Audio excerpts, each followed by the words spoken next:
ರಾಜ್ಯದಲ್ಲಿ ಕೋರಿಕೆಯ ವರ್ಗಾವಣೆಗೆ ಕಾಯುತ್ತಿದ್ದ ಸರ್ಕಾರಿ ಶಾಲಾ ಶಿಕ್ಷಕರಿಗೆ ರಾಜ್ಯ ಸರ್ಕಾರದ ಹೊಸ ಆದೇಶದಿಂದಾಗಿ ನಿರಾಸೆಯುಂಟಾಗಿದೆ.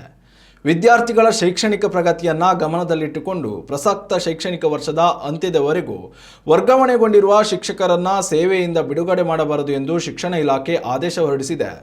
ಇದರಿಂದ ಕೌನ್ಸಿಲಿಂಗ್ ಮೂಲಕ ತಮಗೆ ಬೇಕಾದ ಸ್ಥಳಕ್ಕೆ ವರ್ಗಾವಣೆ ಮಾಡಿಕೊಂಡ ಶಿಕ್ಷಕರಿಗೆ ಕೈಗೆ ಬಂದ ತುತ್ತು ಬಾಯಿಗೆ ಬರಲಿಲ್ಲ ಎಂಬಂತೆ ಆಗಿದೆ. ಆದರೆ ಪರಸ್ಪರ ವರ್ಗಾವಣೆ ಸಲ್ಲಿಸಿರುವ ಶಿಕ್ಷಕರಿಗೆ ಯಾವುದೇ ತೊಂದರೆ ಇಲ್ಲ ಎಂದು ಶಿಕ್ಷಣ ಇಲಾಖೆ ಮಾಹಿತಿ ನೀಡಿದೆ.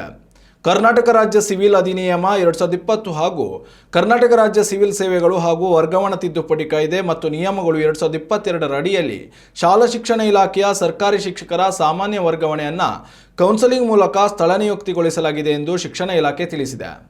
ಪರಸ್ಪರ ವರ್ಗಾವಣೆಗೊಂಡ ಶಿಕ್ಷಕರನ್ನು ತಕ್ಷಣ ಕರ್ತವ್ಯದಿಂದ ಬಿಡುಗಡೆಗೊಳಿಸುವುದು ಮತ್ತು ವರ್ಗಾವಣೆಯಾಗಿ ಬಂದ ಶಿಕ್ಷಕರನ್ನು ಕರ್ತವ್ಯಕ್ಕೆ ಹಾಜರುಪಡಿಸಿಕೊಳ್ಳಬೇಕೆಂದು ಸೂಚನೆ ನೀಡಲಾಗಿದೆ.